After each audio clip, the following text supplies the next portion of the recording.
La banca se divide en tres segmentos. Por un lado tenemos la banca comercial. La banca comercial atiende empresas que venden menos de 250 millones de pesos al año. Después está la banca de empresas que venden entre 250 y 3,000 millones. Y arriba de 3,000 millones de pesos ya los atiende la banca corporativa.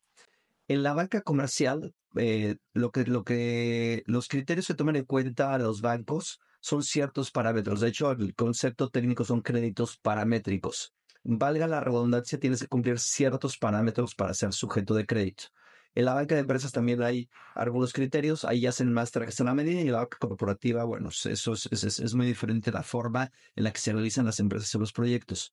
Ahorita vamos a ver algunos indicadores financieros que son muy importantes, principalmente en la banca comercial. Literal, si los cumples, es muy factible que puedas ser sujeto de crédito para los bancos. Vamos a empezar por una razón que es la razón de liquidez. Por un lado están activos. Los activos es igual a pasivo más capital.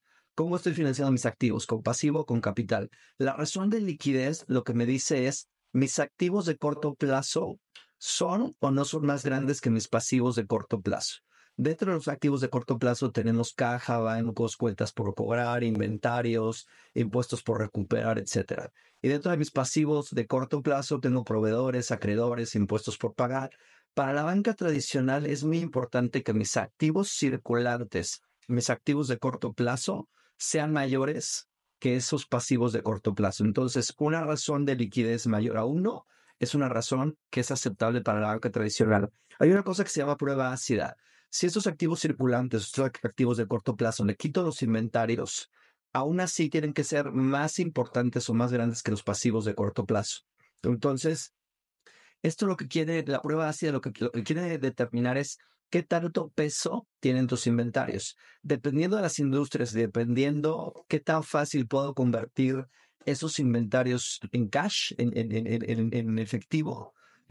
Puede ser que esa razón de liquidez en algunos casos no necesariamente tenga, esa razón de esa prueba ácida no necesariamente tenga que ser mayor a uno. Sin embargo, como regla general, tanto la razón de liquidez como la prueba ácida para los bancos les gusta que sea mayor aún.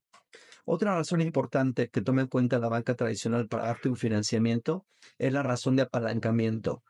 ¿Cómo estoy financiando mis activos? ¿Con pasivos o con capital? Cuando estamos hablando de una empresa de servicios, la banca tradicional, una empresa de servicios es una empresa que normalmente no tiene activos fijos importantes. Ahí la banca tradicional permite una razón de apalancamiento máximo de 2 a 1, 2 de pasivo contra 1 de capital. Cuando estamos hablando de una empresa productora que sí tiene activos fijos, ahí la razón máxima que le gusta ver a la banca tradicional es 1 de pasivo contra 1 de capital. El EBITDA, esto es un tema que todos los financieros hablamos, pero que poca gente sabe cómo calcularlo o para qué sirve o cómo se pone, ¿no? El EBITDA es la capacidad de generación de flujo operativo de un negocio. Ventas menos costo de ventas es igual a utilidad bruta. Menos gastos de operación, esa es tu utilidad de operación.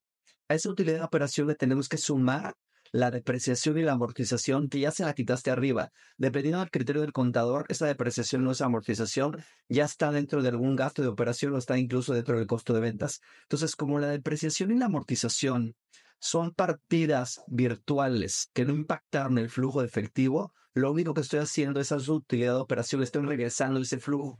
Por eso a la utilidad de operación, para calcular el EBITDA, se le suma la depreciación y se le suma la amortización. El EBITDA es la capacidad de generación de flujo operativo que tiene un negocio. ¿Por qué es tan relevante? Porque a partir de ahí podemos determinar la capacidad de pago y endeudamiento de la compañía.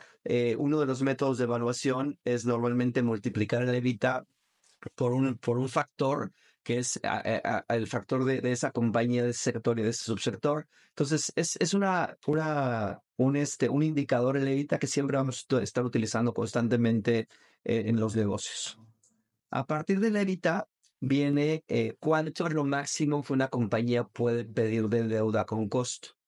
Para la banca tradicional, cuando ya tienes tú una razón de deuda contra EBITDA desde 3,5 veces, que tu deuda con costo represente máximo 3,5 veces tu EBITDA, hasta ahí llega la banca tradicional para poder apalancar un negocio. Si quisiéramos ya tener deuda adicional, tendríamos que ir con algún fondo de deuda senior bancario o incluso con algún fondo de deuda mezzanine.